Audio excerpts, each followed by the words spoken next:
Estamos, de facto, no centro do projeto, porque estamos na segunda sessão do tríptico central, do tríptico do corpo, que, na lógica do projeto, aparece exatamente no core, e é muito curioso verificarmos que, no alinhamento do tríptico do corpo,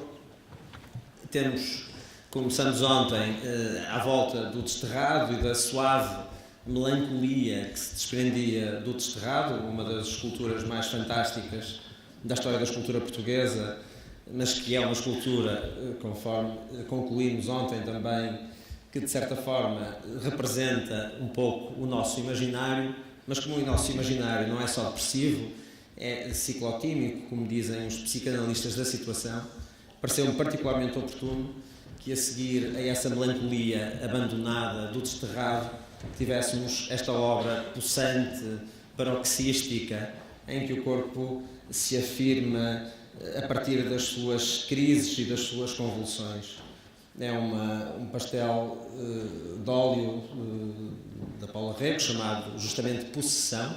Portanto, entre o abandono de ontem e a possessão de hoje e o regresso à verdade anatómica do corpo, que acontecerá amanhã no auditório, no Salão Nobre da Universidade do Porto.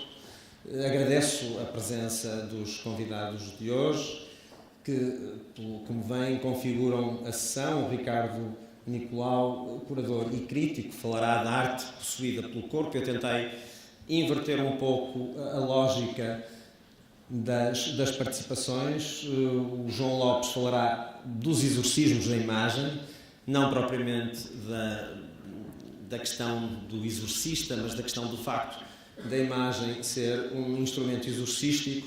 E, no fim, o psiquiatra e psicanalista e professor catedrático de psiquiatria, Eurico Figueiredo, falará sobre o corpo louco, que é aquilo que, de certa forma, motiva e informa este painel. Muito obrigado e boa sessão. Até já.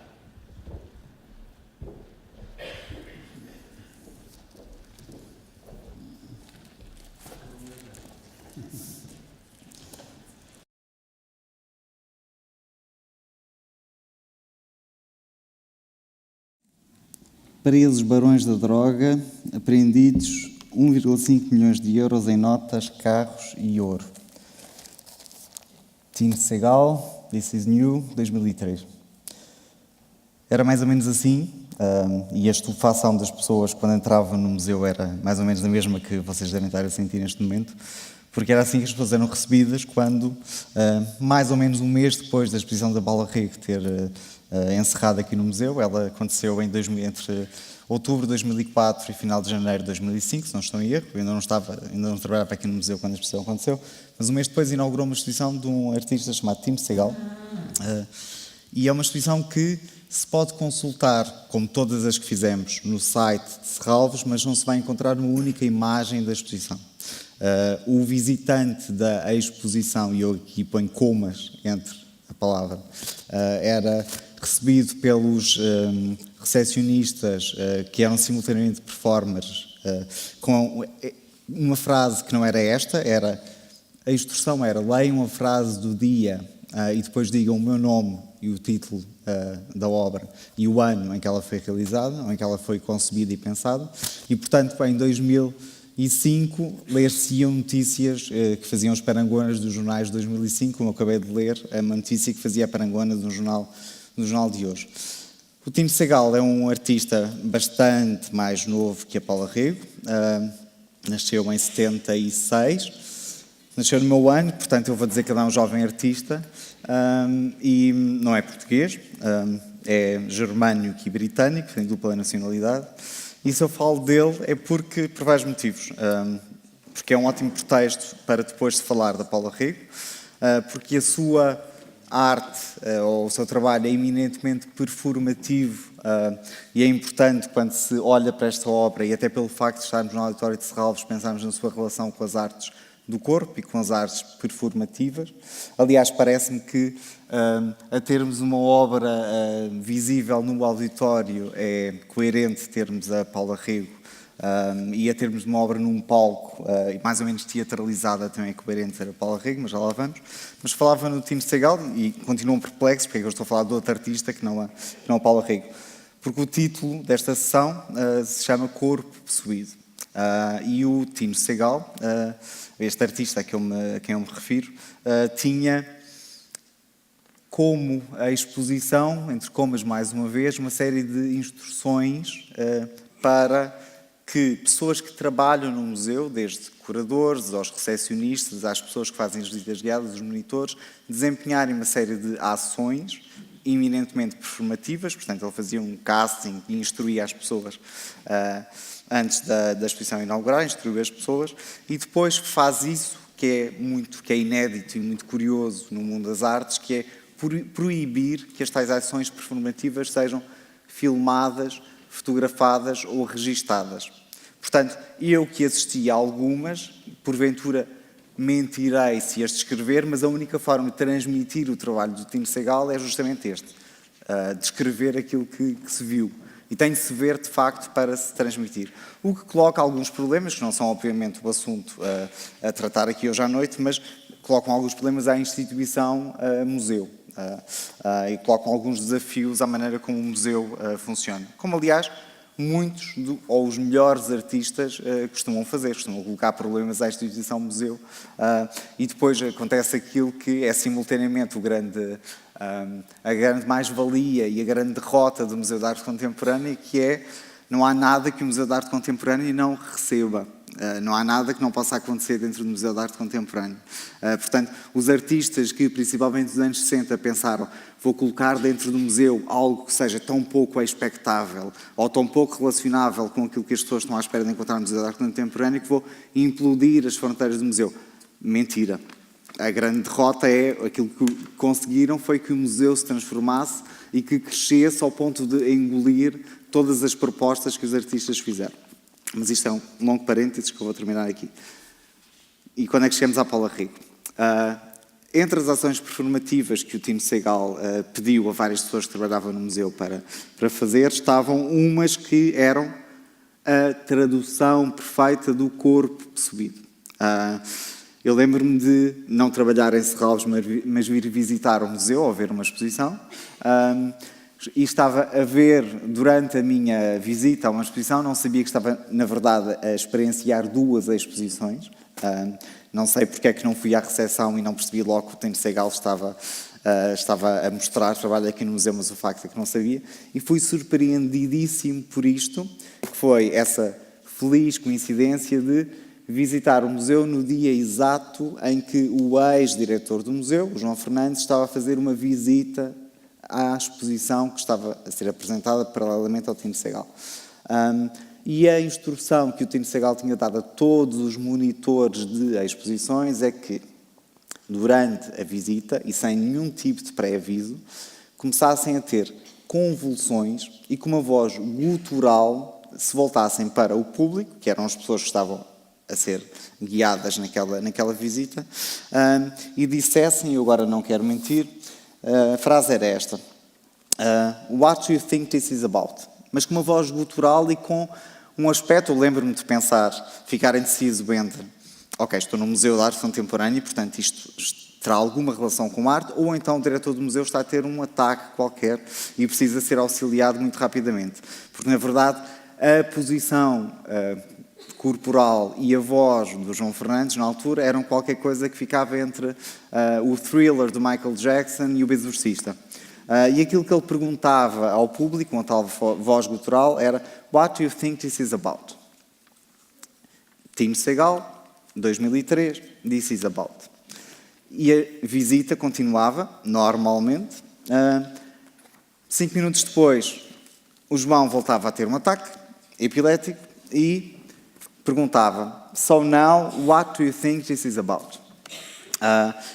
O efeito de surpresa já não era tão grande, porque as pessoas já tinham percebido que, e aliás, qualquer pessoa que entra no museu, e por isso é que o museu é tão desafiante, mas simultaneamente confortável, porque sabe que as coisas mais bizarras que acontecerem dentro do museu serão arte com toda a certeza, portanto, as pessoas já tinham percebido que o João não estava a ter um ataque, e portanto o efeito de surpresa tinha-se dissipado de alguma forma, mas continuávamos a ter o diretor do museu a interpelar-nos e a perguntar-nos: e agora?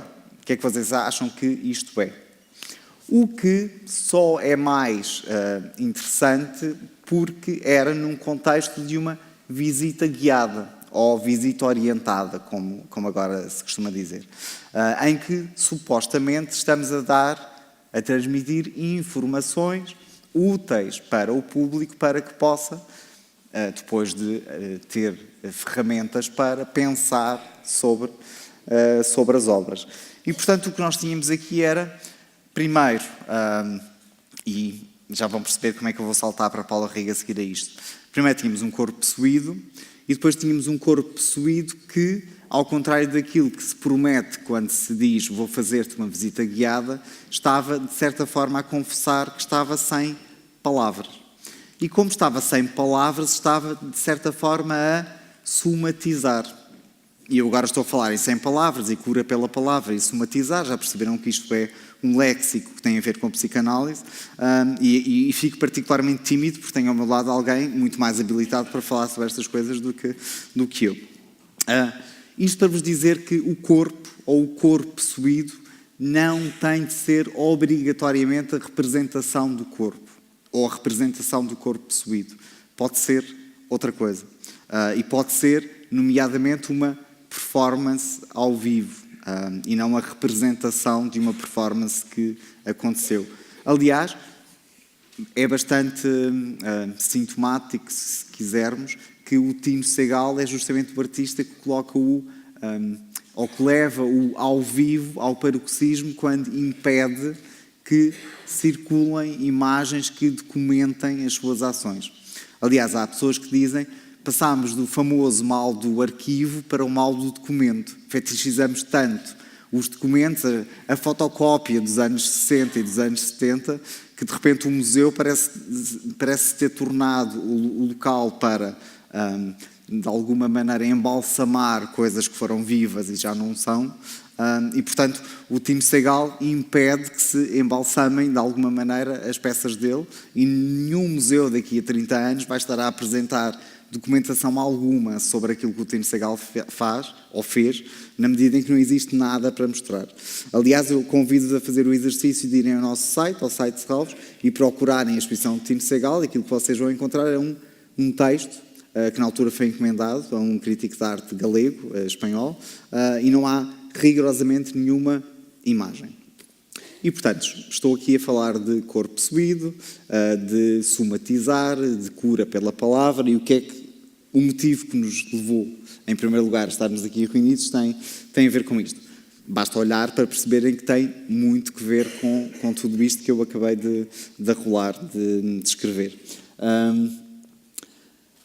Aliás, é muito curioso, para começar, que algumas pessoas, inclusive conhecedores do trabalho de Paula Rego, quando eu disse que vinha falar sobre este político em particular, se referiam a este trabalho como o trabalho do aborto, o que é, em rigor, mentira.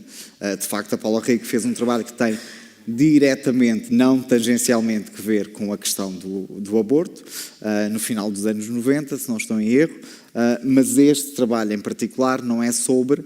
Aliás, eu nem acredito que disse sobre. Sobre é uma espécie de palavra proibida quando se está a falar sobre artistas, porque, na verdade, eles não trabalham sobre nada. E se este político representa alguma coisa, é uma espécie de narrativa visual, o que parece uma espécie de contradição em termos, mas é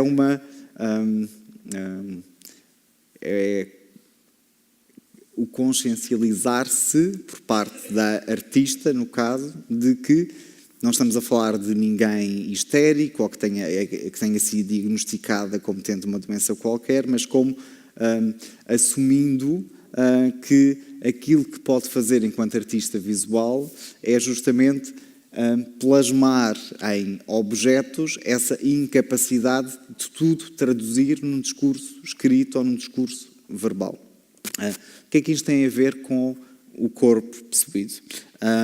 Este políptico, quem leu alguma coisa sobre ele sabe, inspira-se de alguma maneira numa iconografia que já inspirou muitos artistas, a começar pelos surrealistas, e há uma linhagem de artistas que já trabalham sobre isso, que parte do registro que um médico muito famoso, francês, neuropatologista chamado Charcot, Jean Martin, se não estou em erro, um médico do século XIX, que trabalhava num hospital escolar muito conhecido em Paris.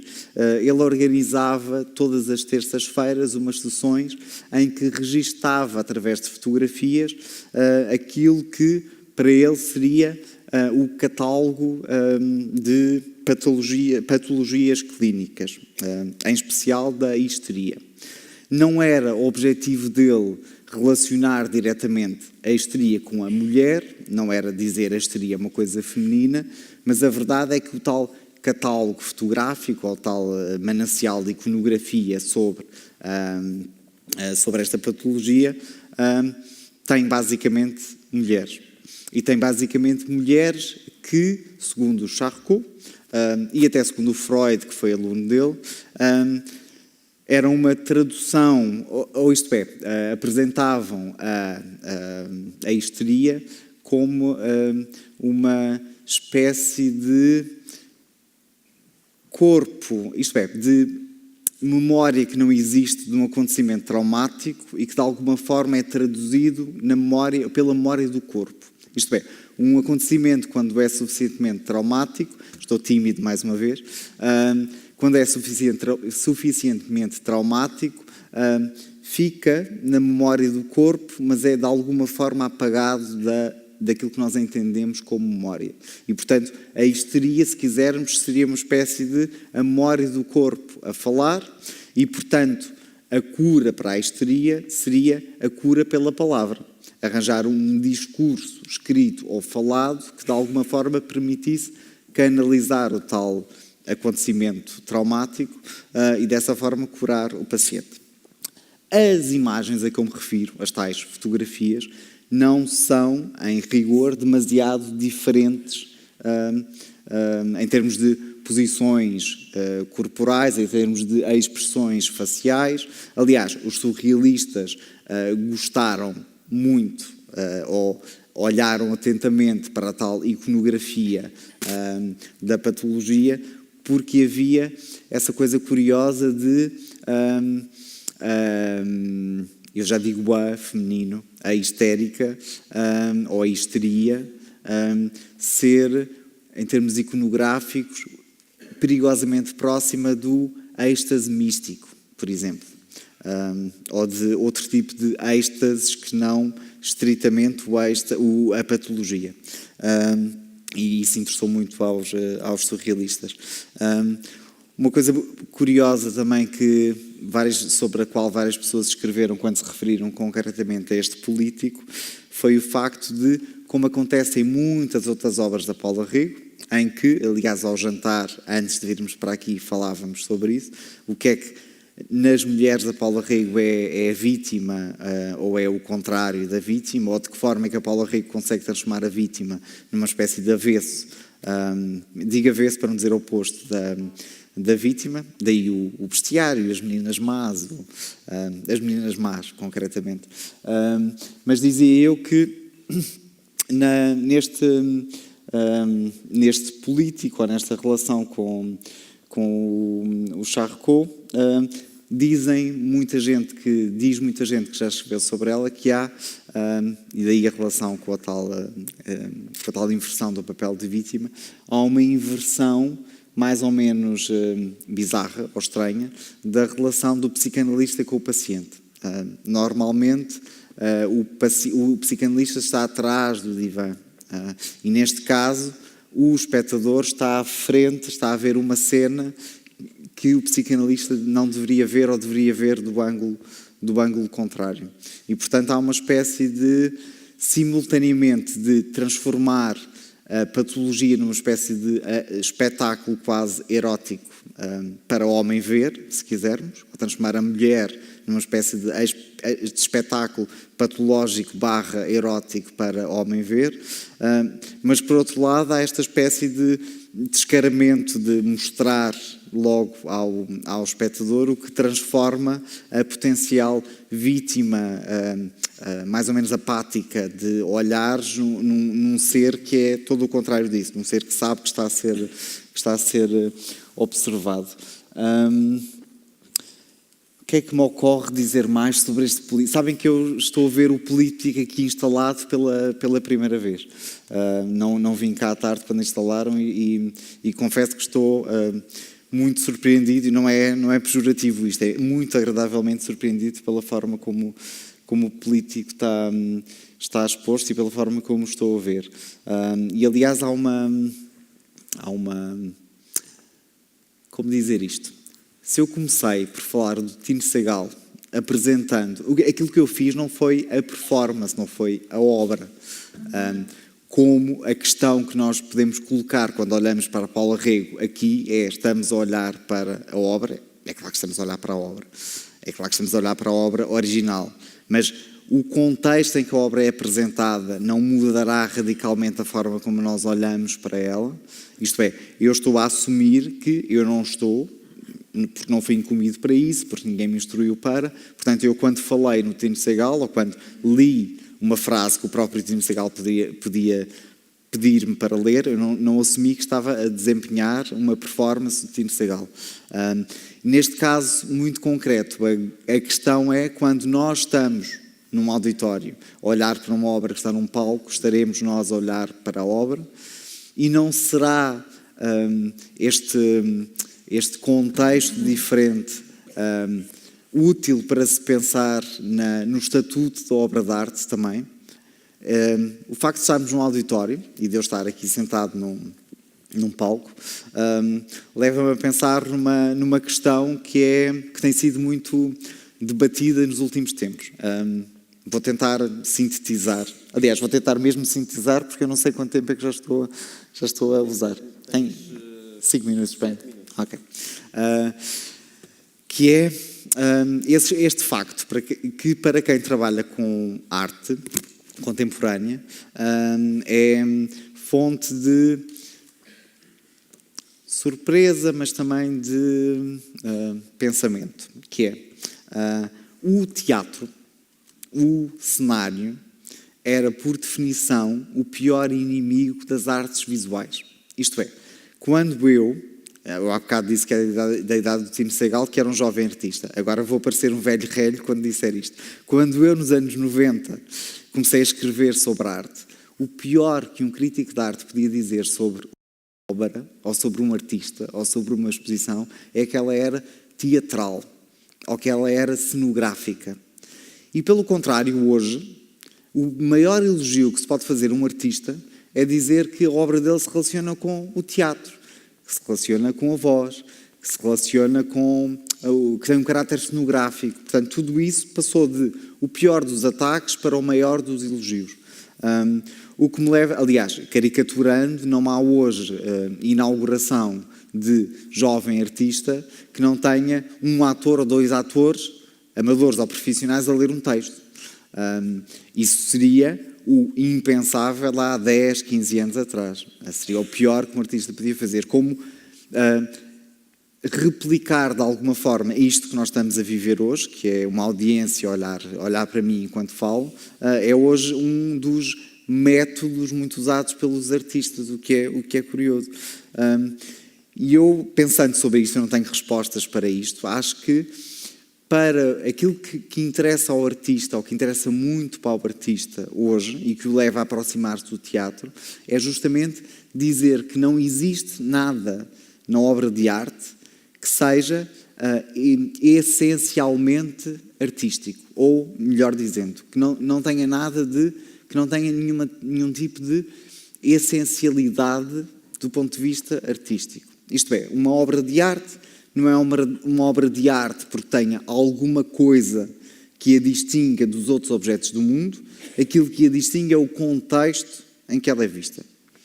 Aquilo que distinguia alguém, neste caso o recepcionista do museu, a ler a notícia do dia e a dizer que era uma obra de Tino Segal, era o facto de estar dentro do museu, também, que o artista, de uma forma muito inteligente, punha em causa este tipo de protocolos. Mas o protocolo, de facto, existe. Ele tirava partido desse protocolo de alguma forma, ou brincava com esse protocolo, ou atacava esse protocolo que fosse, mas este protocolo existe. E, portanto, o que eu estou a tentar dizer é que para o artista, nomeadamente para o artista jovem, ou para o artista contemporâneo, ou para o artista dos nossos dias, se quisermos, a cenografia, a ligação ao teatro, é tão importante porque aquilo que ele quer é dizer que na experiência, no confronto com a obra de arte, o que interessa é o contexto, é a forma como aquele objeto é percebido, muito mais do que aquilo que distingue o objeto de todos os outros objetos do mundo. Caricaturando, há artistas, e alguns deles eu conheço, que, imaginem, têm em casa objetos que até assumem papel mais ou menos utilitário em casa. E de repente são convidados a fazer uma exposição e aquele objeto vai para a exposição. E de repente adquire esse estatuto temporário de obra de arte, obra que concorre para aquela instalação artística, e depois a exposição acaba, se não for uma galeria comercial não se venderá. Bem, nos dias que vivemos, mesmo que seja uma galeria comercial, não se venderá, volta para casa e volta a adquirir o estatuto de objeto utilitário.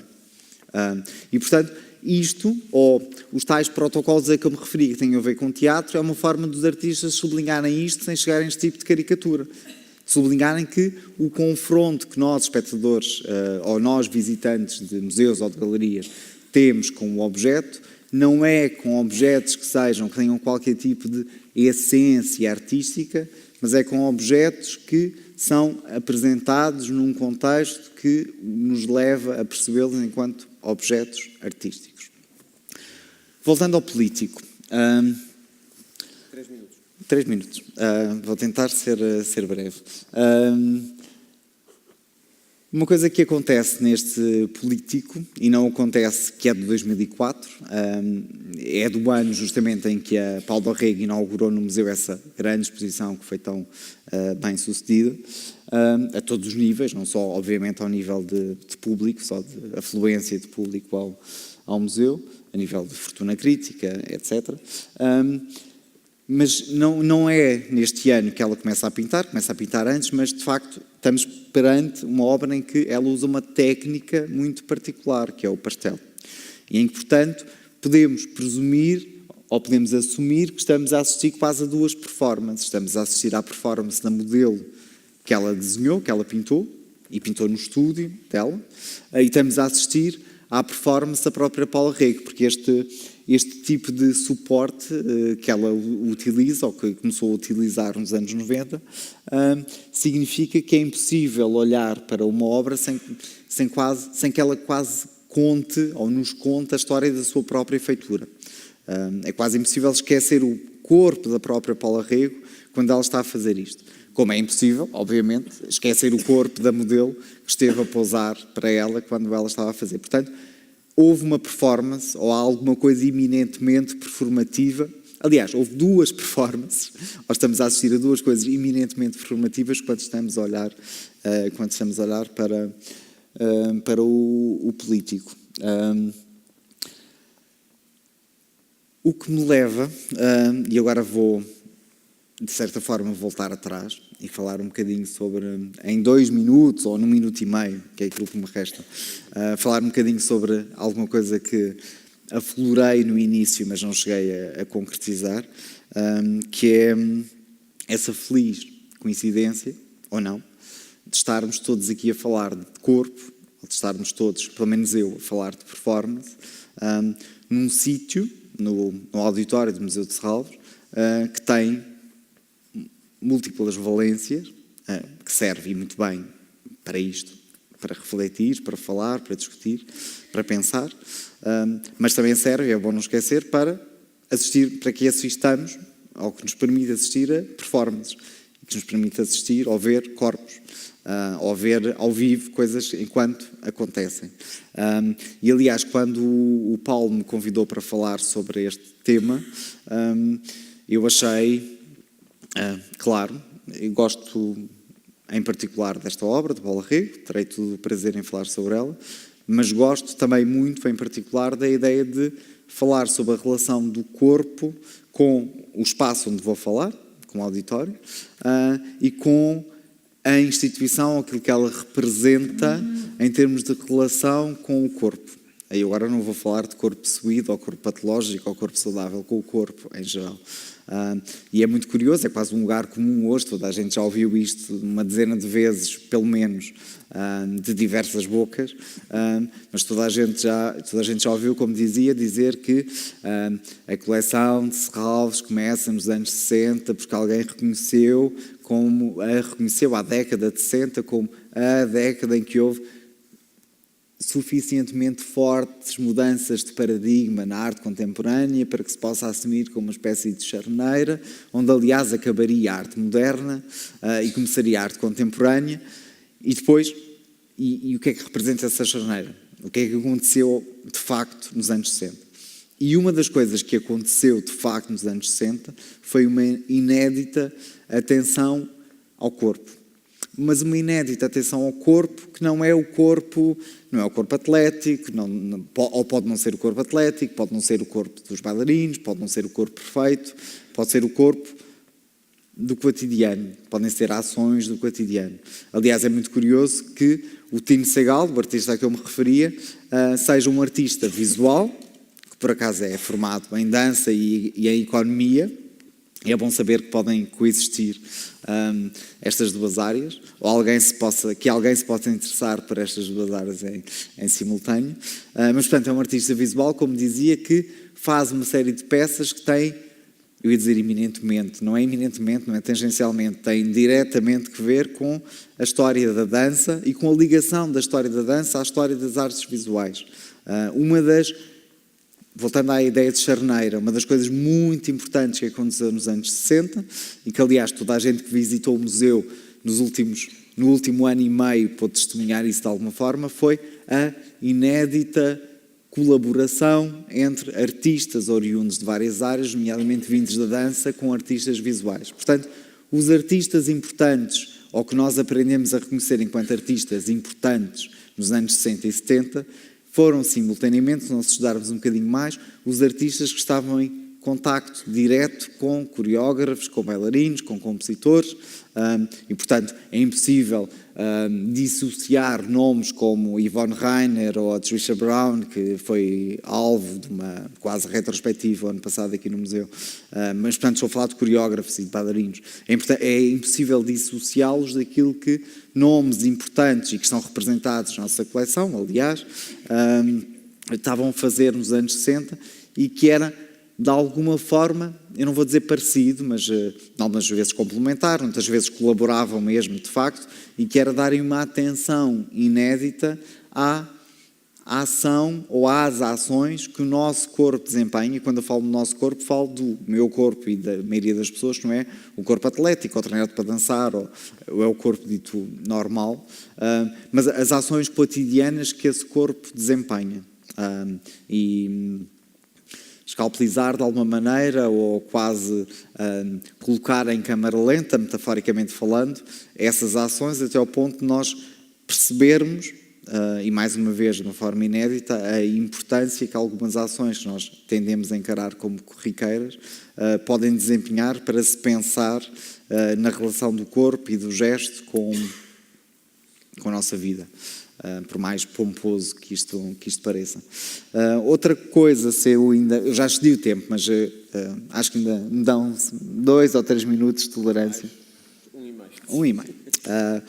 Outra coisa que eu acho importante, e depois de dizer isto, calmo, e que não tem diretamente a ver com a Paula Rigo, mas tem diretamente a ver com o corpo.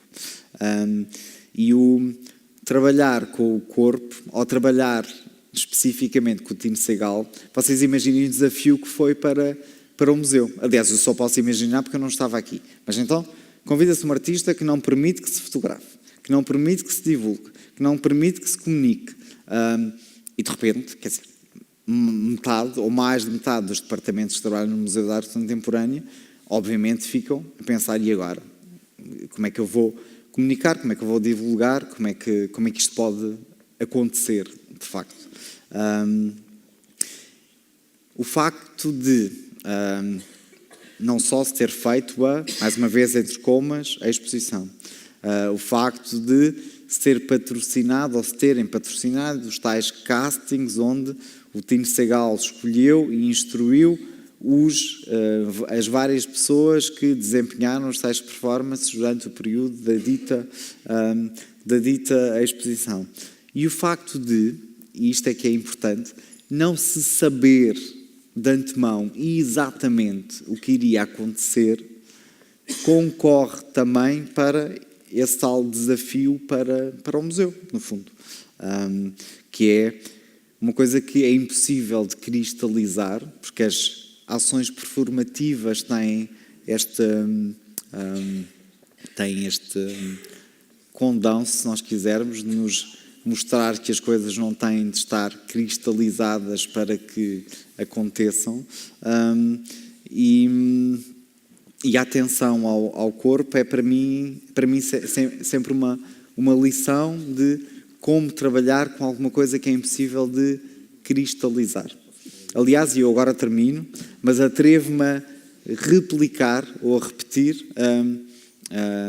e já agora a roubar, uma coisa que uma frase, não é uma frase, uma história, que um comissário ou um curador de arte contemporânea disse quando, numa situação muito parecida com esta, que nós estamos a experienciar aqui hoje, que é, ele está a fazer uma conferência, ou está a conversar e tem uma audiência à frente, e há alguém que na audiência pergunta aquilo que é a pergunta mais terrorífica para um curador ou para um comissário de arte contemporânea, que é qualquer coisa tão simples e tão complexo e tão abrangente quanto, mas explique-me lá ao certo o que é que você faz.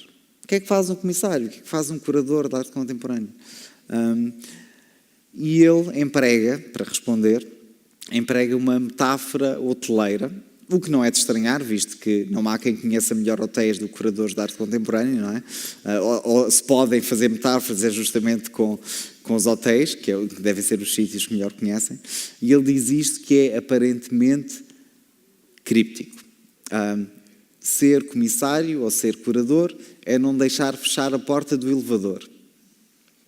E fica tudo tão ou mais estupefacto de quando me ouviram e o visitante do museu ouviu a recepcionista ou o recepcionista a dizer a frase do Tino Segal. E depois ele explica, não explicando exatamente. Ele diz, e de uma forma muito inteligente, estende uma espécie de tapete comum com a audiência, começa por perguntar, pergunta retórica. Toda a gente já teve ou já viveu a experiência de ficar hospedado num hotel. Mas é bom que, para que esta metáfora funcione, toda a gente já tenha ficado num hotel, pelo menos no 3º, no 4º ou no 5º andares. E toda a gente já passou pela experiência, eu acho que nem toda a gente, felizmente, pela experiência de serem 10 para as 10, só ver pequeno almoço no hotel até às 10.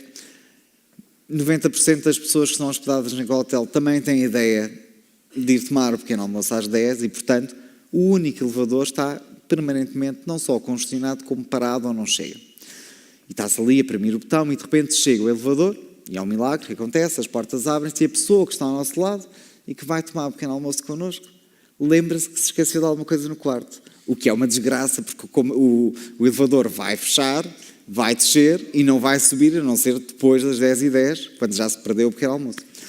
E, portanto, temos duas soluções. Ou ficamos ali a premir, a carregar no botão furiosamente com a esperança de que as portas não fechem enquanto a pessoa vai ao quarto, ou, mais violentamente ainda, ou mais radicalmente ainda, se quisermos, se tenta abrir a porta com as mãos, ou se tenta impedir que ela feche o tempo suficiente para que a pessoa volte ao quarto.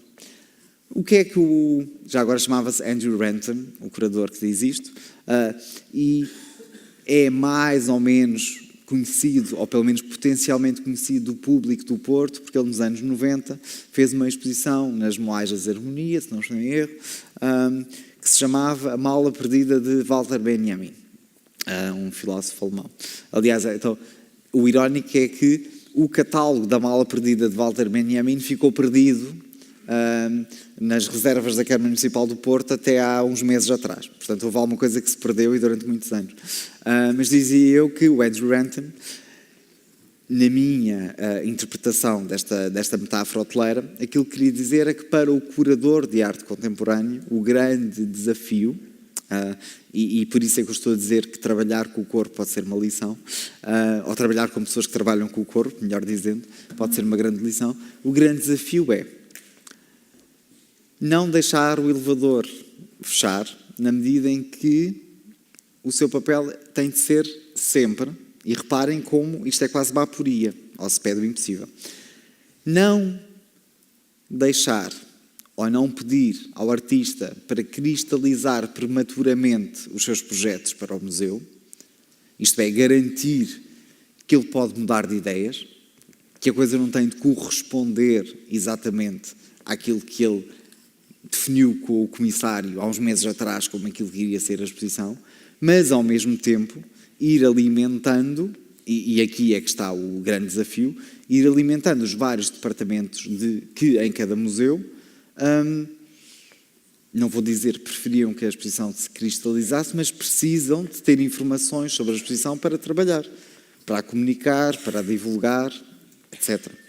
E, portanto, o grande desafio para o curador, isto não deixar o elevador fechar e descer, eu entendo como isso, é fazer este jogo difícil entre permitir a improvisação, se quisermos, e agora, não te preocupes, Paulo, não vou falar durante meia hora, mas muito poderia falar sobre a questão da improvisação com o corpo, mas ao mesmo tempo...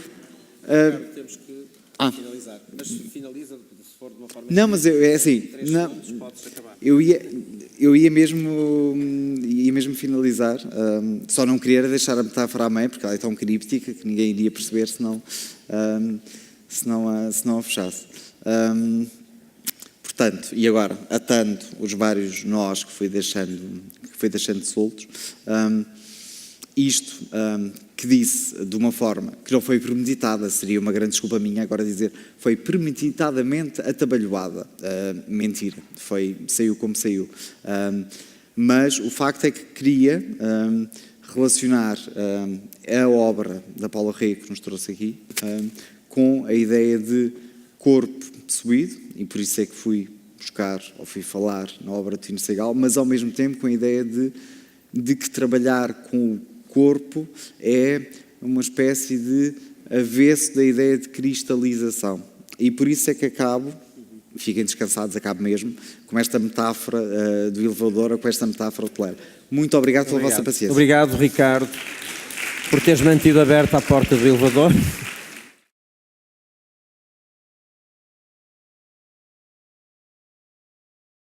Boa noite. Boa noite. Queria começar por agradecer ao Paulo Cunha Silva este convite e também à Fundação de Serralves o facto de proporcionar este evento. Devo dizer que é com muito gosto que já há uns anitos tenho correspondido a vários convites do Paulo para iniciativas tão estimulantes como esta, tão estimulantes que eu confesso que fico sempre embaraçado sobre o que dizer, o que falar, e lembrei-me, talvez isso ajude a explicar um bocadinho o meu embaraço, lembrei-me quando falei com o Paulo e quando li, enfim, o programa do acontecimento, que enquanto crítico penso sempre que gostaria de estar à altura de uma máxima dita por Roland Barthes, sem nunca ter conseguido lá chegar, mas não posso deixar de começar por enunciar essa máxima. Ele uma vez disse que vou seguir as ideias do meu corpo porque o meu corpo não tem as mesmas ideias que eu. E, de algum modo, a pintura da Paula Rego é um desafio nesse sentido de nos confrontarmos não apenas com as ideias que temos sobre as imagens, mas também com as ideias que temos sobre as imagens do corpo e, em última instância, as imagens do nosso corpo. Por isso, tenho algumas coisas para vos dizer e também para ler, se me permitem. Quando olhamos para estes 7 quadros de Paulo Rego, deparamos com a mais primitiva pulsão da imagem e da figuração, sendo a figuração essa arte difícil de nos dar a ver algo que reconhecemos, mas que, justamente por causa do modo como está figurado, já não temos a certeza que conhecemos. E não posso deixar de abrir desde já um parênteses que decorre do cotidiano que todos vivemos.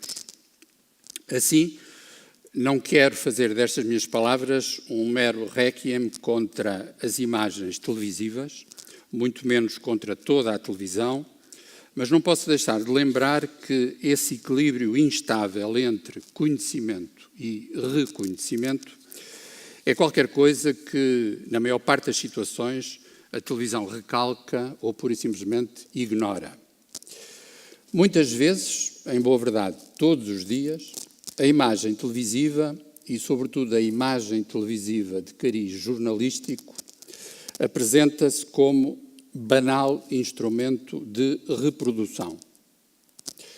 O enunciado cartesiano penso, logo existo, tem vindo a ser esmagado pelo slogan mediático vejo, logo conheço. E isso é algo que, a meu ver, faz mal às relações humanas, é mesmo algo que tende a menosprezar o fator humano. Porquê? Precisamente porque esmaga algo que Paulo Rego coloca em cena, essa pulsão a que comecei por me referir. Que pulsão é essa? Creio que podemos dizer que é algo que tem a ver com a noção de exorcismo. Desde logo no sentido mais primitivo, quer dizer, mais religioso da noção de exorcismo. A prática do exorcismo pressupõe não apenas um desejo de limpeza e purificação, mas um axioma um axioma filosófico que lhe é anterior. Ou seja, o mal existe. Daí outra pergunta. Face a estes 7 quadros, porque é que sabemos que o mal existe?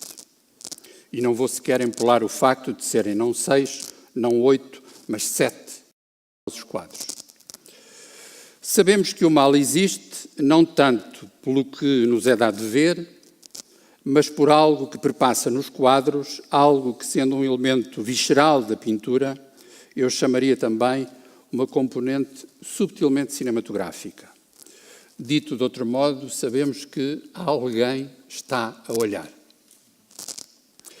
Falo de alguém que não é necessariamente a autora dos quadros, ou melhor, alguém cuja configuração do olhar é gerada pelo próprio trabalho pictórico.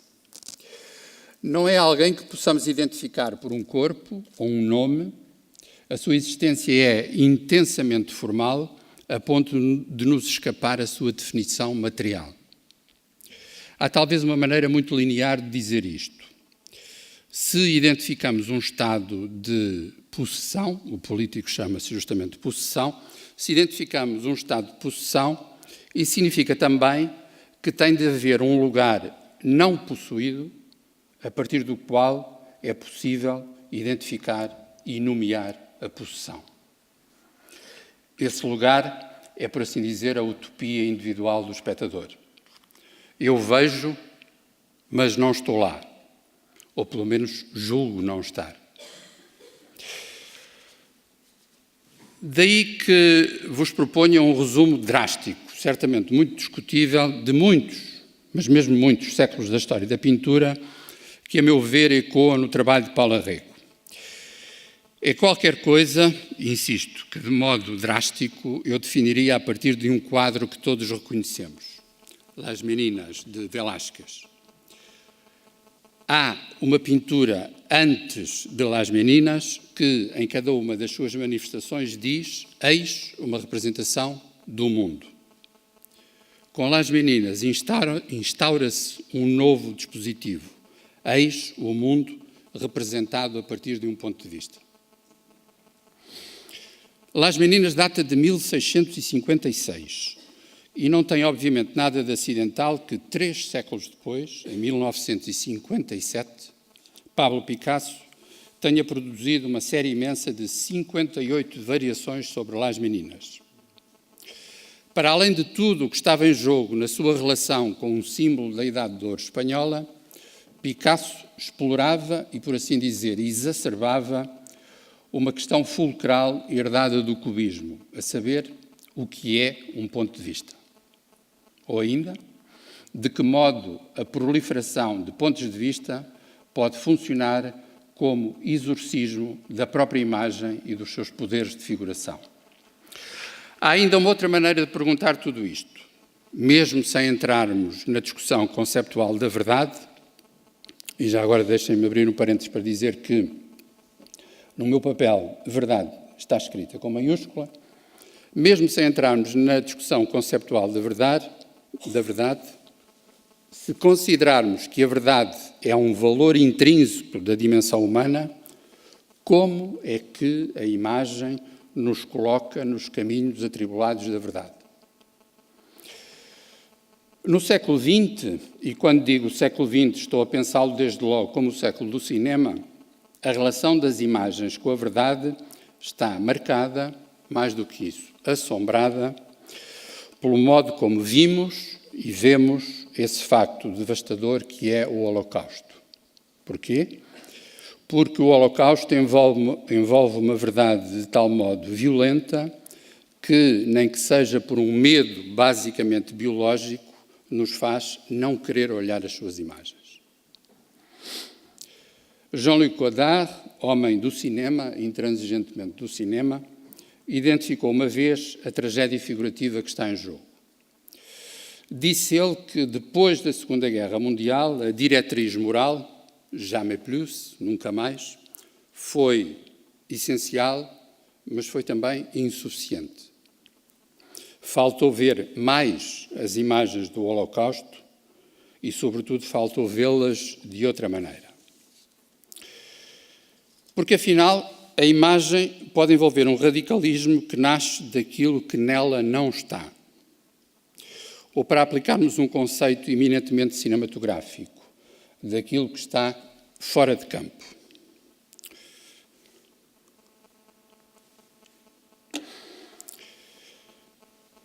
Isto é uma fotografia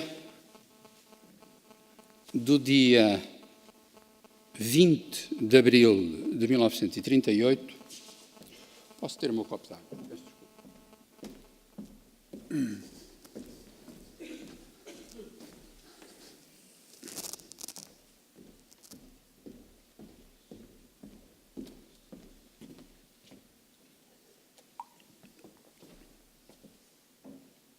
Dizia eu que é uma fotografia do dia 20 de abril de 1938,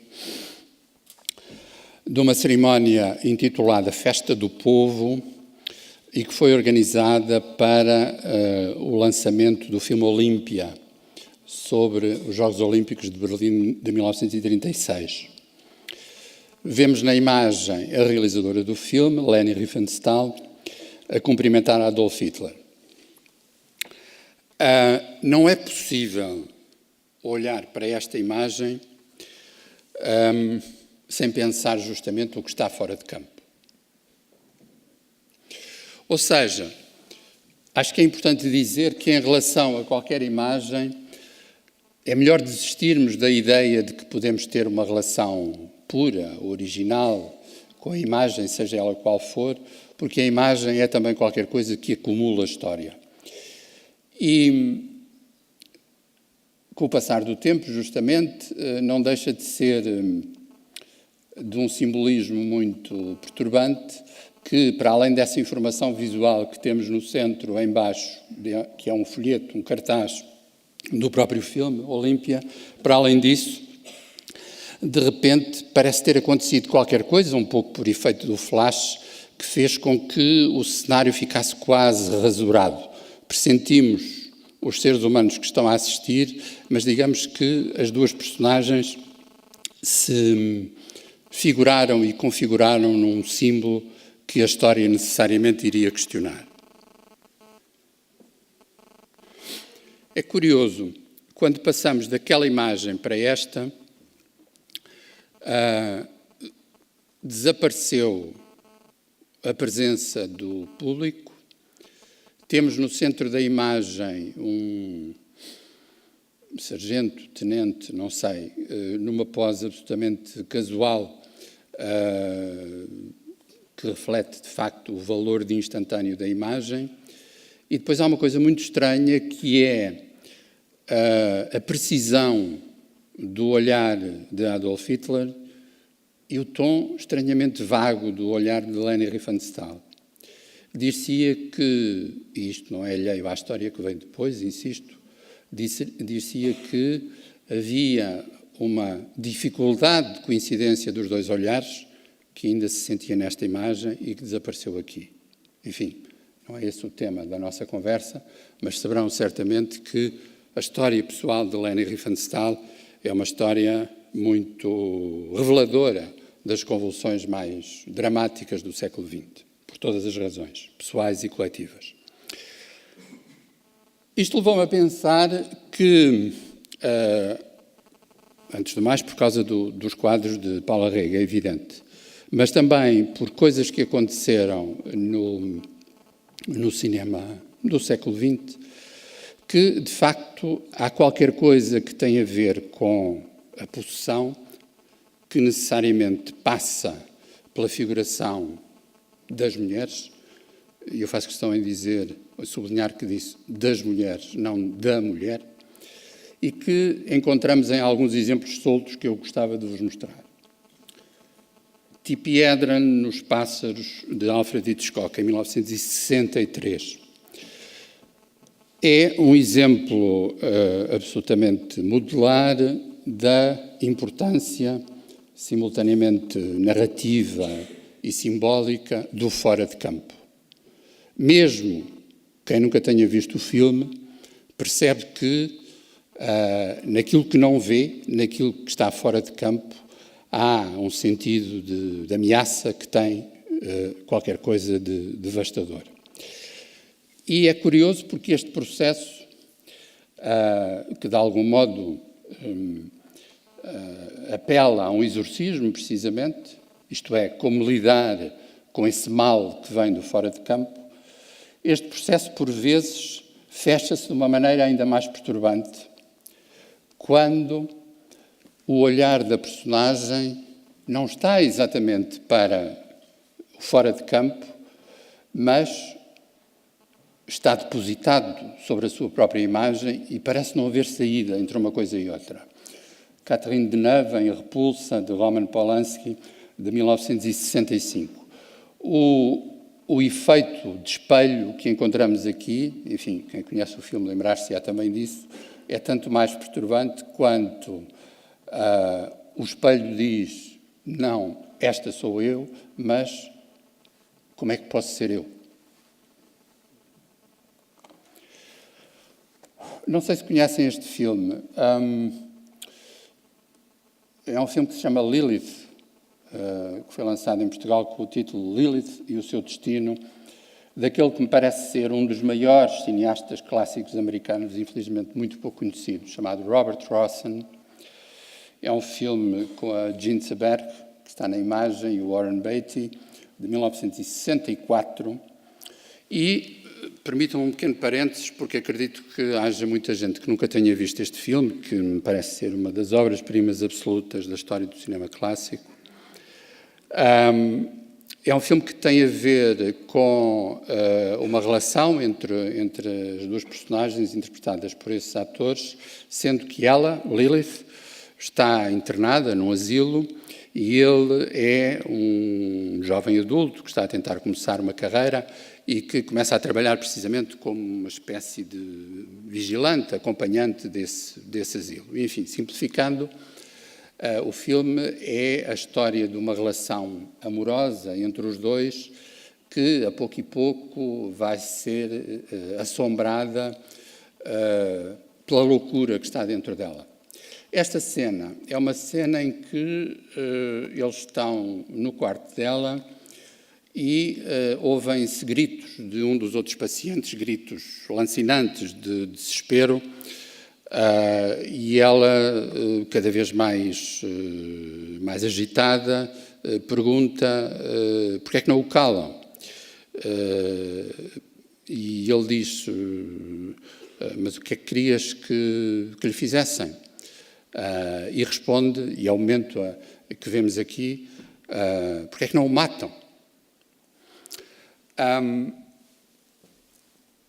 E, de facto, quando ela enuncia isso, percebemos que, por mais terrível que isso possa parecer, um enunciado cristalino de um desejo de morte é qualquer coisa que trespassa quem o ouve. Certamente quem o formula também. E pareceu-me que este rosto pode muito bem simbolizar essa capacidade do cinema lidar com qualquer coisa que, mais uma vez, está fora de campo, que, mais uma vez, afeta uma personagem feminina e que, literalmente, vira do avesso a vida que as personagens vivem.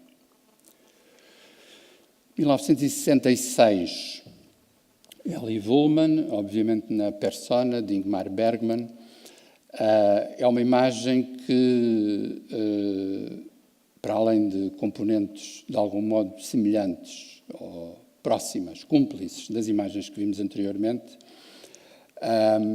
tem uma particularidade, quem viu o filme também lembrar-se-á, é que esta sensação de terror, de pânico, tem a ver precisamente com ver imagens em televisão. O fora de campo aqui é um televisor. Reparem num pormenor curioso, que não foi intencional, mas ao qual eu, quando estava a escolher as imagens, depois não pude deixar de ser sensível. Entre esta e esta imagem, há uma coisa que regressa sempre, que são as mãos sobre os rostos. Dir-se-ia que quando qualquer coisa desafia a serenidade do corpo, as mãos como que atuam de uma forma prática, antes de mais física, mas também simbólica, como se o rosto já não encontrasse expressão para lidar com aquilo que está fora de campo. Vale a pena dar um salto que tem qualquer coisa de enriquecedor, porque a personagem que eu vos vou mostrar a seguir, acho que na sua vulnerabilidade é francamente menos frágil. Sharon Stone, no Casino, de Martin Scorsese.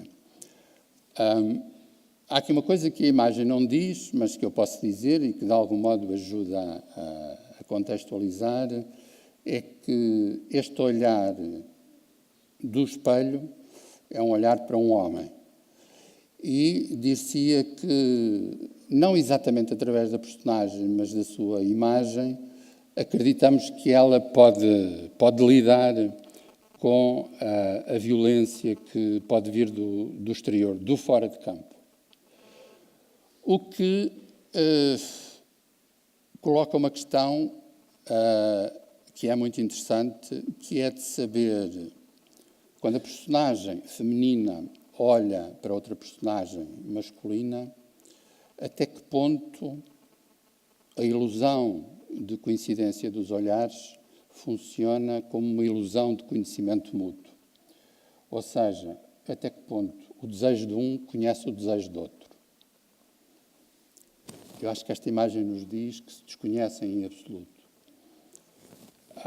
Isto é uma imagem de uma das derradeiras obras-primas do século XX, De Olhos Bem Fechados, de Stanley Kubrick, de 1999, Nicole Kidman e Tom Cruise.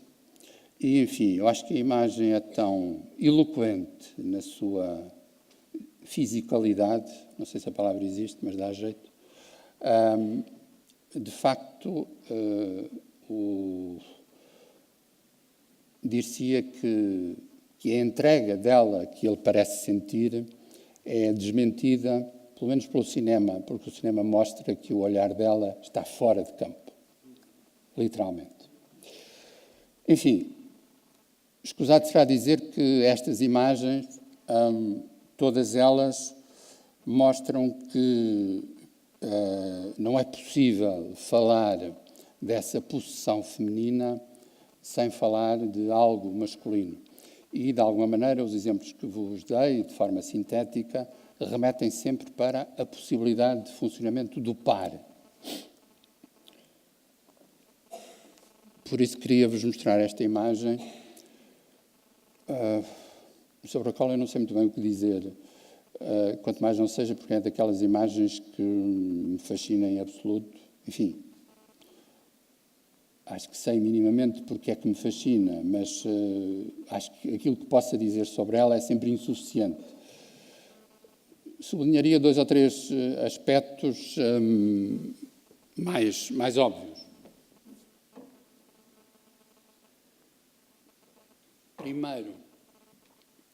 Primeiro, é uma figuração de um par que, como que retoma qualquer coisa da iconografia primitiva do cavaleiro que saúda a sua dama. Ao mesmo tempo, sentimos que esse ritual já não tem o efeito redentor que pôde ter noutras épocas, porque, ao mesmo tempo, é inevitável sentir a solidão dos dois, sendo que são 2 solidões muito diferentes. Eu vejo-a como mais apaziguada com a sua própria solidão do que ele. E, enfim, há um elemento absolutamente fundamental e que assombra a imagem toda, que é a imagem dentro da imagem, ou seja, o televisor que não emite nada, mas esse nada já é a imagem. Há nestas imagens uma narrativa, e retomo esta ideia, há nestas imagens uma narrativa que não tem nada de feminista, mas que é, tal como os quadros de Paula Rego, visceralmente feminina. Dito de outro modo, o olhar feminino desafia o que está fora de campo, a ponto de nos confrontar com os limites físicos e simbólicos da própria imagem. Também neste caso podemos dizer isto de outro modo. Se a imagem pode funcionar como exorcismo do mal que nela se vê, sente ou pressente, isso passa sempre pelo modo como nela trabalham os elementos que estão fora de campo.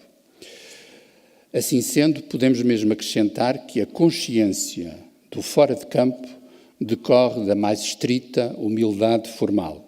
A imagem sabe que não pode mostrar tudo. Repito, a imagem sabe que não pode mostrar tudo. Como em Las Meninas, Velázquez mostra-nos tudo, incluindo o próprio pintor, mas esse tudo remete sempre para aquilo que as infantas veem, aquilo que os espelhos refletem e aquilo que adivinhamos para além da porta do fundo. Tudo e mais alguma coisa.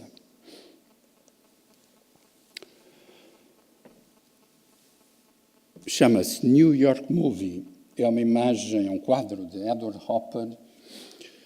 Edward Hopper pintou precisamente essa prodigiosa fragmentação do real e das suas imagens neste quadro que se chama New York Movie. Digamos, para simplificar, que é um quadro anterior ao tempo da televisão, dos computadores e dos telemóveis.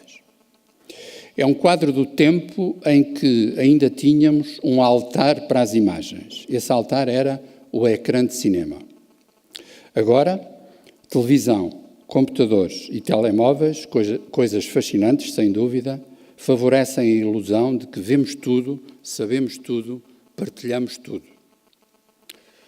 Aquilo que Hopper nos apresenta é justamente o espaço da duração do ecrã, um espaço onde vamos exorcizar o nosso desejo insaciável de mais real. Mas Hopper fala de uma maneira ambígua, a que não quero chamar pessimista, preferindo antes considerá-la desencantada. Em primeiro lugar, porque a informação contida no ecrã, o ecrã dentro do quadro, embora claramente humana e humanizada, detectamos uma cabeça de uma personagem, é também impossível de contextualizar.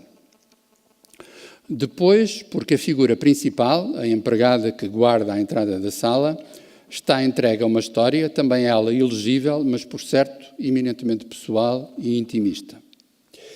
Enfim, porque o quadro se arquiteta a partir de uma espantosa perversão estética. Por um lado, respeitando o sistema formal renascentista da profundidade de campo.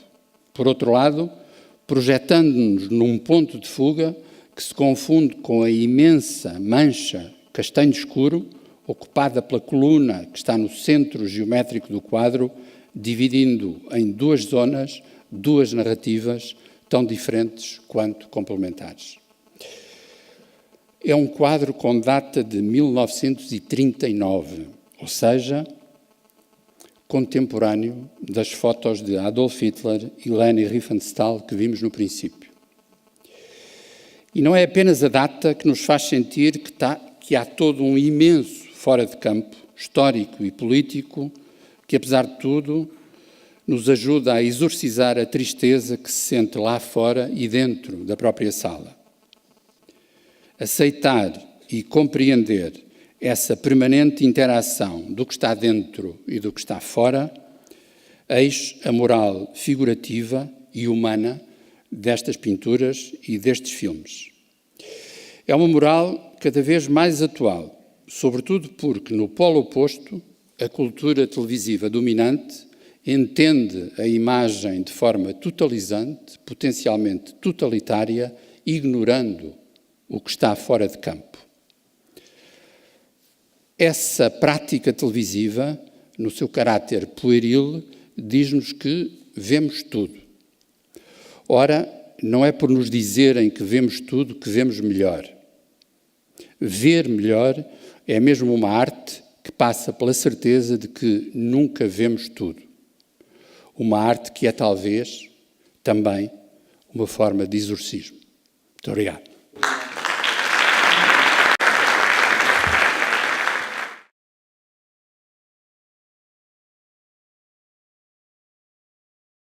Eu sou psiquiatra e o Paulo Cunha Silva estava eventualmente convencido que eu iria falar sobretudo sobre a loucura, mas vou falar sobretudo sobre a pintura. É evidente que o corpo e a loucura estão profundamente ligados. Há na patologia psiquiátrica uma relação profunda entre o corpo e aquilo que nós podemos chamar, e que já não chamamos mais, a loucura, não é?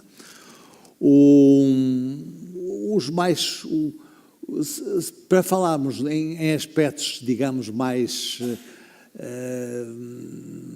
expressivos, eu diria que nós gostaríamos de ouvir coisas do tipo dos delírios que têm que ver com o corpo, e há muitos delírios que têm que ver com o corpo, no campo já da esquizofrenia. Por exemplo, o sentimento de que os esquizofrénicos têm, que são comandados externamente e que o seu próprio corpo responde a um controle externo. Noutros aspectos também que nós gostamos de ouvir pelo seu insólito, é aquilo que nós chamamos o síndrome de Cotard e Lemos. Magalhães Lemos, o nome Magalhães Lemos, vem de facto de um famoso psiquiatra portuense que descreveu pela primeira vez com Cotard aquilo que na melancolia, na depressão profunda, vai ao ponto de negar a própria existência de partes do corpo. A Dona Maria I, por exemplo, que tem sido muito trabalhada e muito estudada, considerava que partes do seu corpo não existiam. O seu intestino tinha desaparecido. Numa depressão profunda, numa tristeza profunda, o próprio corpo deixava de funcionar, deixava mesmo de existir. Este chamado síndrome de Cotard-Lemos leva geralmente à morte. porque as pessoas que têm este síndrome que já não existe, atendendo ao tratamento antidepressivo, se não há intestino, a comida não passa por sítio nenhum, por isso as pessoas morrem de fome. Mas desde a banalidade do síndrome de despersonalização, a 15% a 20% dos jovens, dos adolescentes, têm síndromes de despersonalização, o que quer dizer, têm por vezes o sentimento de que o corpo está modificado, de que o corpo está transformado.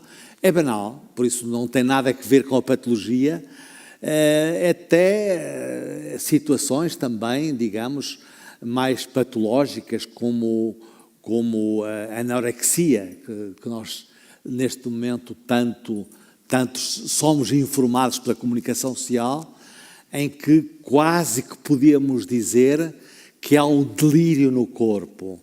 Os anoréxicos, quando, por exemplo, lhes pedimos para representar o corpo num papel que nós colocamos por trás do seu próprio corpo, desenham o seu corpo, geralmente deformam a forma do seu corpo e consideram o corpo mais gordo do que aquele que realmente é. Daí que o perfeccionismo dos anoréxicos vai no sentido de modificar, de controlar um corpo que é considerado excessivamente gordo, quando muitas vezes está no limiar da própria morte, porque aquexia, por dificuldades alimentares. Outros aspectos também têm que ver com o corpo e que nos angustiam pelas suas repercussões relacionais, é aquilo que nós também chamamos de dismorfofobia. A dismorfofobia é o sentimento que nós muitas vezes temos de que as nossas dificuldades relacionais têm que ver com um corpo feio. A situação mais estranha que eu tive uma das situações mais estranhas que eu tive na minha vida profissional foi, de facto, de uma senhora que era de uma beleza extraordinária, angélica, que tinha uma dismorfofobia. Ela considerava que o seu corpo, que de facto era um corpo feio. A tragédia foi de tal ordem que depois de muitas cirurgias estéticas acabou por suicidar. Pois acabou por complicações da própria cirurgia estética, acabou por pôr termo à sua própria vida. É evidente que o Paulo Cunha Silva, com a ambiguidade das suas propostas, permite-nos também jogar com a sua própria ambiguidade. Por isso, eu, em vez de falar do corpo louco, vou falar do corpo modificado, ou seja, do corpo transformado.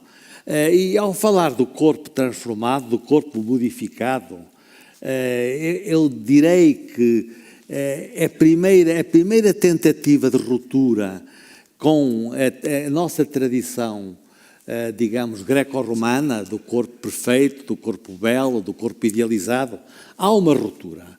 Há, de facto, um momento em que o corpo deixa de ser um objeto idealizado para ser um objeto utilizado pelo próprio artista de maneira a exprimir aquilo que ele entende que deve exprimir. Por isso, há uma ruptura. Essa ruptura, eu penso que essa ruptura começa já com os fubistas. O fubismo, sobretudo com o Derrena, eu tenho aqui uma primeira tentativa de apresentar,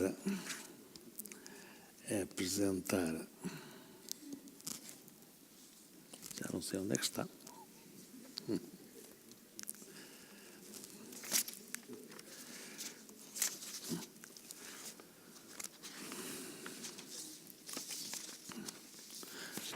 É possível passar os fubistas que precedem os expressionistas, no meu entender, há uma continuidade entre o fubismo e o expressionismo, os fubistas começam a transformar o corpo.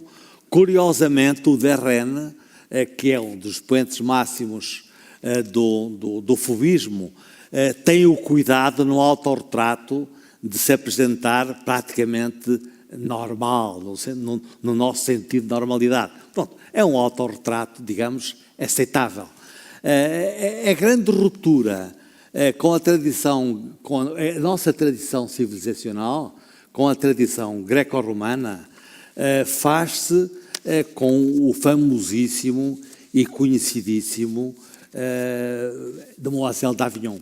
Por isso é considerado como introduzindo a arte moderna, é Demoiselle d'Avignon, e é Demoiselle d'Avignon que eu vou tentar mostrar-vos em miniatura. Vamos lá ver se ela aumenta.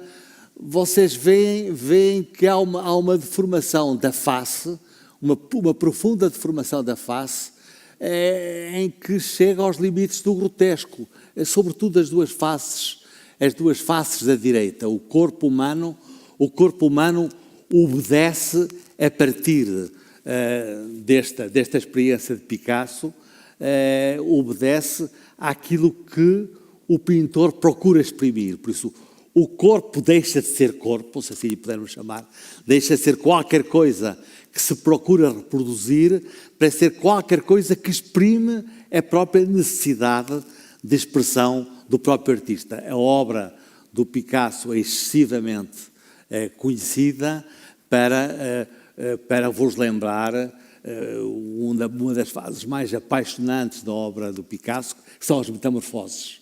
Nas metamorfoses do Picasso tudo é possível, ou seja, o Picasso exprime-se através da utilização do corpo das maneiras mais imprevisíveis.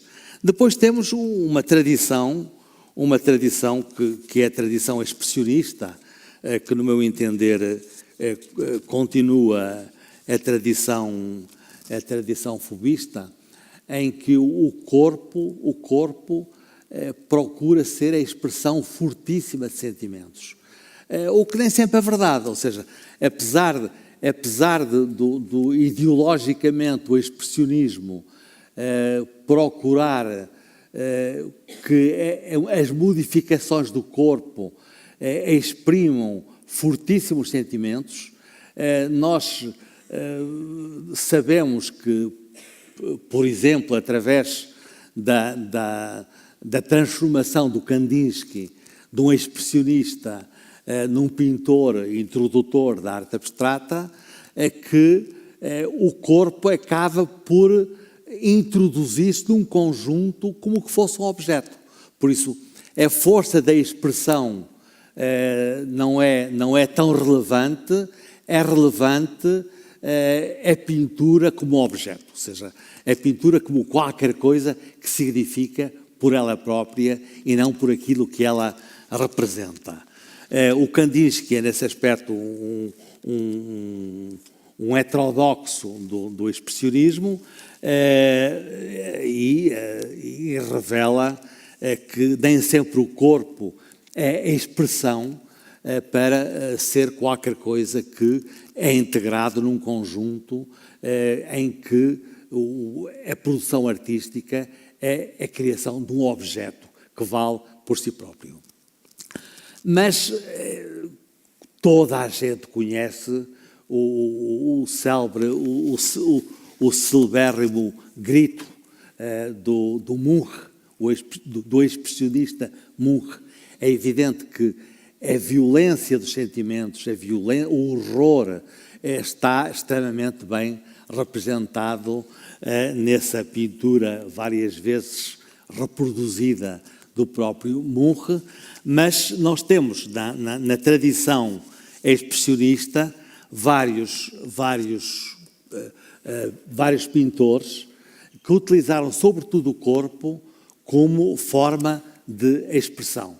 Eu gosto particularmente do Soutine e gosto particularmente do Kokoschka, como dois dois expressionistas que de facto foram magníficos retratistas e que foram magníficos transformadores do corpo no sentido da sua própria expressividade. Temos também uma pintura que vou tentar do Dix, que vou tentar, se me puder passar, que vou tentar também apresentar-vos, que são quase que esqueletos, são quase que corpos transformados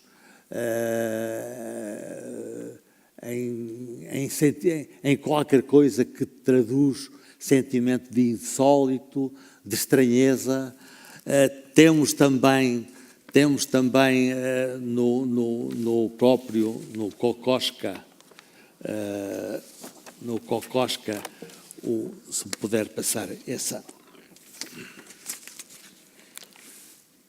Temos também no Kokoschka a Anunciação.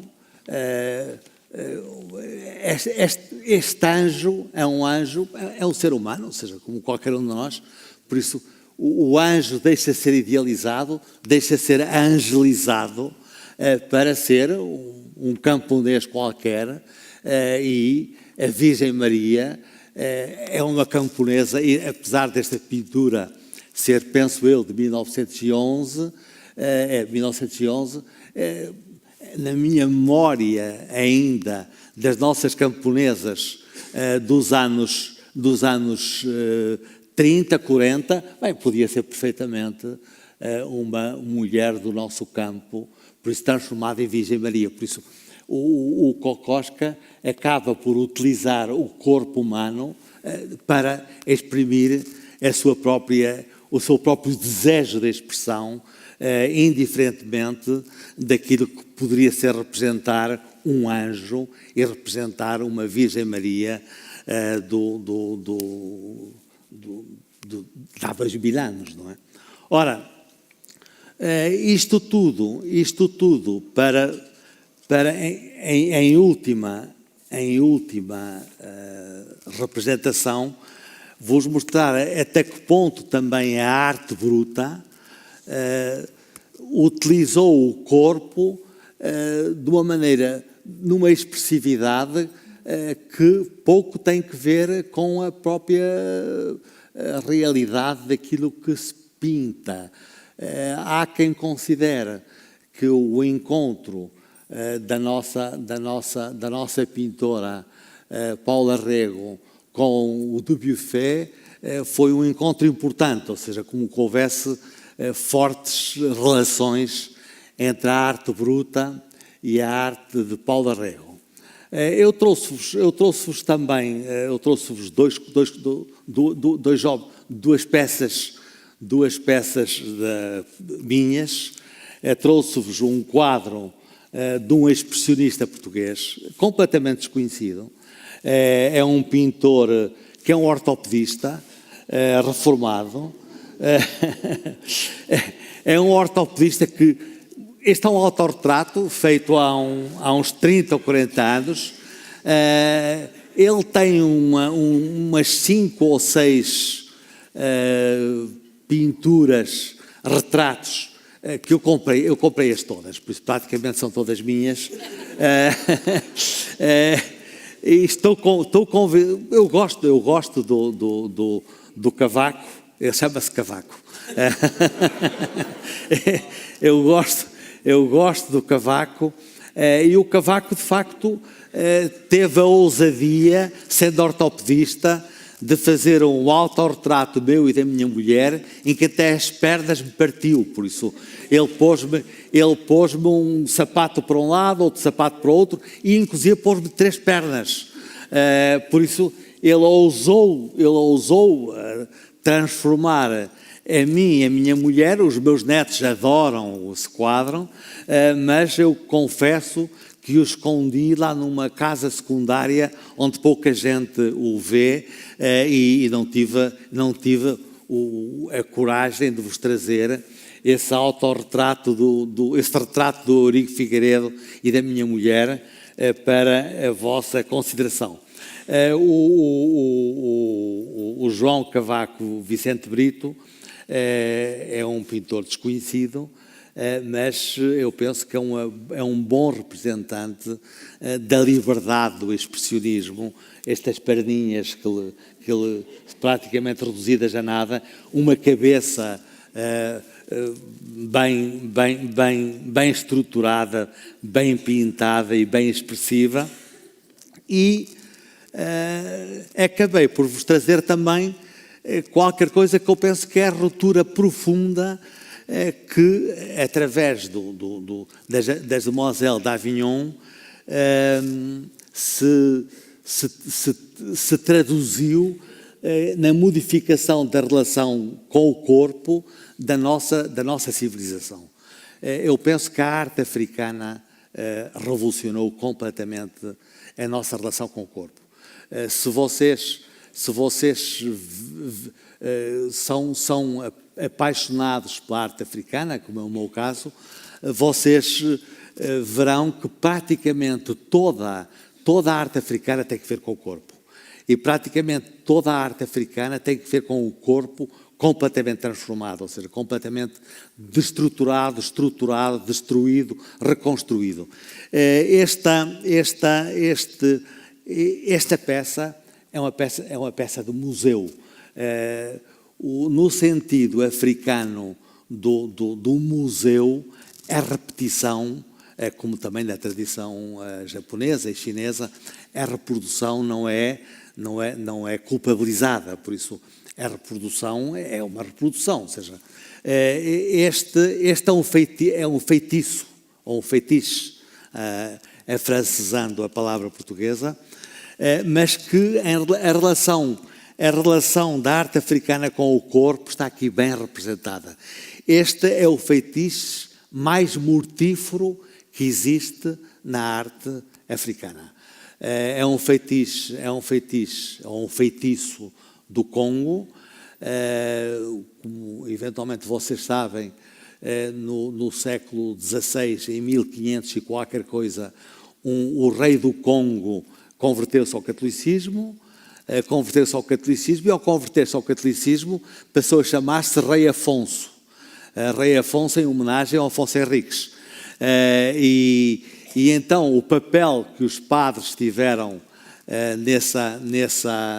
nessa conversão do rei do Congo foi praticamente exterminar todos os maravilhosos fetiches que são tão expressivos da arte africana e daquilo que nós consideramos arte. E, de facto, este corpo completamente martirizado, este Dom Sebastião africano, é evidente que era mortífero. O Levi Strauss tem muitos trabalhos sobre como é que, através da convicção religiosa, as pessoas deixam mesmo morrer, o que quer dizer que um feitiço deste matava. As pessoas perante o saberem que uma família inimiga que tinha sido perseguida durante décadas por outra família tinham utilizado um feitiço contra eles, morriam. Morriam psicologicamente, não é? Psicologicamente acabavam por morrer, e aqui, se quisermos, Paulo, temos novamente uma ligação com a psiquiatria. Uma empregada nossa, que Deus nos livre de vivermos a tragédia que essa senhora vive, é uma senhora que é engenheira, que é ucraniana, que é filha de um general, e que é empregada doméstica em Portugal, não é? Essa senhora, quando eu trouxe uma série, eu tenho uma coleção de feitiços interessante, e vou continuar a explorar este meu fascínio pela arte africana,